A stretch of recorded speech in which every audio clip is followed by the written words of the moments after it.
Well might be a strong word, Jeff, but you're referring to the former Justice Minister, Philip Lee. A bit of a shock to the government yesterday when he announced his resignation, saying that he could not, essentially in good conscience, continue to serve the government that he considered was going to deliver a Brexit strategy he didn't really agree with. It was quite a dramatic day in Westminster yesterday. We had the House of Commons essentially taking up this latest debate on the EU withdrawal bill. That is a piece of legislation that will govern the transfer of European laws into the British statute books. And there were 15 amendments that, yesterday and today that MPs are essentially debating and voting on that have been put forward by the upper chamber, the House of Lords. We're in this process colloquially known as ping pong, where legislation goes back and forth between the two chambers till both sides are happy with everything. And the most key amendment yesterday that was being debated was the one focused on this so-called meaningful say. This essentially would grant the Parliament a final veto over any agreement that Theresa May's negotiators can wrest from Michel Barnier's team at the European Commission when it comes to Brexit. The fears really have been that this would essentially upend the government's Brexit strategy. It would potentially make British negotiators more cautious and could ultimately, one concern is, end up in a no-deal scenario where essentially the negotiators run out the clock ahead of that March 29, 2019 official Brexit date. Now, Dominic Grieve, he's a former Attorney General, former member of the Conservative government, himself now a backbencher, considered widely a very kind of able legal mind. He's tried to put forward proposals in the past, and he tried to amend this amendment focused on meaningful say to make it more palatable to the government. Here's how he explained his motivations for doing so.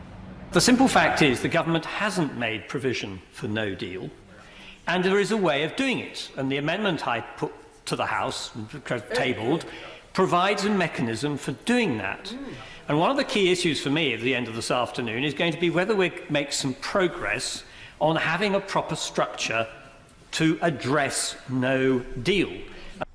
Now, Prime Minister Theresa May had earlier urged some of these so-called conservative rebels not to tie her hand in negotiations, and that point was made very publicly at the early start of the debate by her Brexit Secretary David Davis. Take a listen.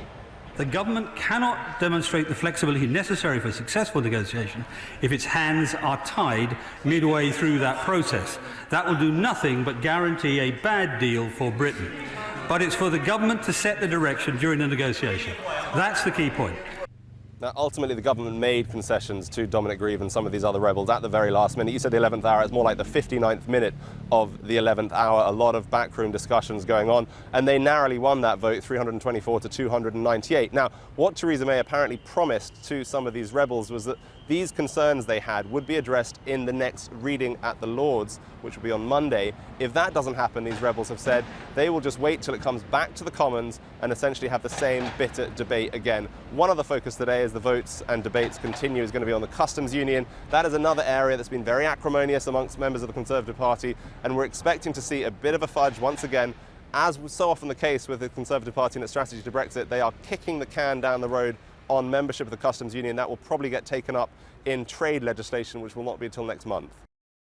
Hey everybody, it's Hadley Gamble from our new CNBC Middle East Bureau in Abu Dhabi. Thanks for stopping by. Now, to watch more, you can try one of the videos that just popped up on your screen. And don't forget to subscribe.